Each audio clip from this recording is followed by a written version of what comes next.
اسلام کی سب سے زیادہ خوفناک جنگ میم انریکاف یرموک 636 عیسوی۔ اگر اسلامی تاریخ میں سب سے زیادہ خوفناک، فیصلہ کن اور ہولناک جنگ کی بات کی جائے تو میم انریکاف یرموک کو ان میں سب سے نمایاں مقام حاصل ہے۔ یہ جنگ مسلمانوں اور رومیوں بازنطین سلطنت کے درمیان ہوئی تھی، اور اس میں وہ سب کچھ تھا جو ایک لرزہ خیز جنگ میں ہو سکتا ہے۔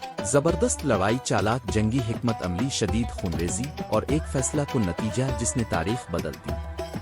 اس منظر ایک عظیم الشان تصادم کی تیاری۔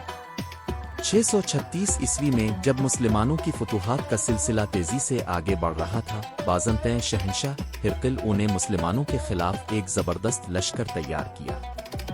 یہ لشکر تعداد میں 2 لاکھ کے قریب تھا، جبکہ مسلمانوں کی تعداد محض 30 سے 40 ہزار تھی۔ رومیوں کا ارادہ تھا کہ وہ اسلامی فتوحات کو روک دیں اور مسلمانوں کو مکمل طور پر ختم کر دیں۔ دوسری طرف حضرت عمر بن خطاب رضی اللہ عنہ نے حضرت خالد بن ولید، حضرت ابو عبیدہ بن جراح، حضرت زرار بن ازور اور دیگر جری صحابہ کو یرموک کے میدان میں بھیجا تاکہ وہ اس زبردست آزمائش کا سامنا کریں۔ جنگ کا ہولناک منظر۔ یہ جنگ تقریباً 6 دن تک جاری رہی اور اسلامی تاریخ کی سب سے خوفناک جنگوں میں شمار ہوتی ہے۔ پہلا دن، رومی فوج کا ہجوم سمندر کی مانند نظر آتا تھا، جبکہ مسلمان نسبتاً بہت کم تھے۔ رومیوں نے زبردست حملہ کیا، لیکن مسلمانوں نے اپنی صفیں مضبوط رکھیں۔ ہرقل کی فوج ہاتھیوں کو لے کر آئی تاکہ مسلمانوں کو خوفزدہ کرے، لیکن حضرت خالد بن ولید نے ایک زبردست حکمت عملی کے ذریعے ان پر قابو پا لیا۔ دوسرا اور تیسرا دن، مسلمان اور رومی آمنے سامنے آ گئے، تلواریں بجلی کی طرح چمک رہی تھیں، نیزے زمین میں گر رہے تھے اور ہر طرف خون ہی خون تھا۔ رومیوں نے شدید حملے کیے اور کچھ مسلمان وقتی طور پر پیچھے ہٹے، لیکن حضرت خالد بن ولید نے فوراً حالات کو قابو میں کر لیا۔ چوتھا اور پانچواں دن، رومیوں نے ایک زبردست حملہ کیا جس کی شدت سے مسلمانوں کے کچھ دستے منتشر ہو گئے۔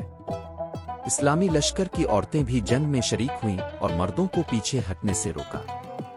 حضرت زرار بن ازور اور حضرت خالد بن ولید کی بہادری نے جنگ کا نقشہ پلٹنا شروع کر دیا۔ چھٹا دن، فیصلہ کن لمحہ۔ حضرت خالد بن ولید نے ایک ایسی چال چلی کہ رومی فوج پسپا ہونے لگی۔ مسلمانوں نے انہیں یرموک کے دریا کے کنارے پہنچا دیا، جہاں بہت سے رومی پانی میں ڈوب کر ہلاک ہو گئے۔ بازنطین فوج کا تقریباً 90 حصہ تباہ ہو گیا اور باقی ماندہ فوج میدان جنگ سے فرار ہو گئی۔ یرموک کی اس عظیم فتح کے بعد شام کا پورا علاقہ مسلمانوں کے قبضے میں آ گیا۔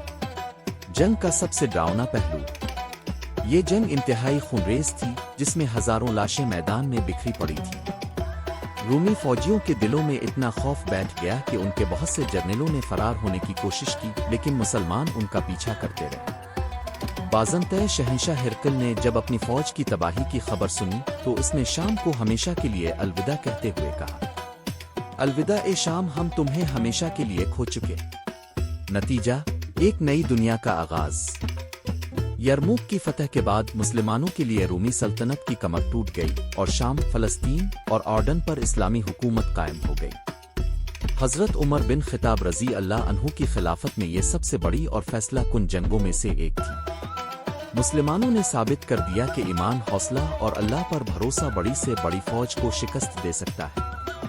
میم انریکاف یرموک وہ جنگ تھی جس نے نہ صرف مسلمانوں کو ایک زبردست کامیابی دی بلکہ بازنطین سلطنت کو بھی ہلا کر رکھ دیا۔ یہ جنگ ثابت کرتی ہے کہ اگر مومن سچے ایمان کے ساتھ اللہ کے راستے میں لڑے تو بڑی سے بڑی طاقت بھی اس کے سامنے نہیں ٹھہر سکتی۔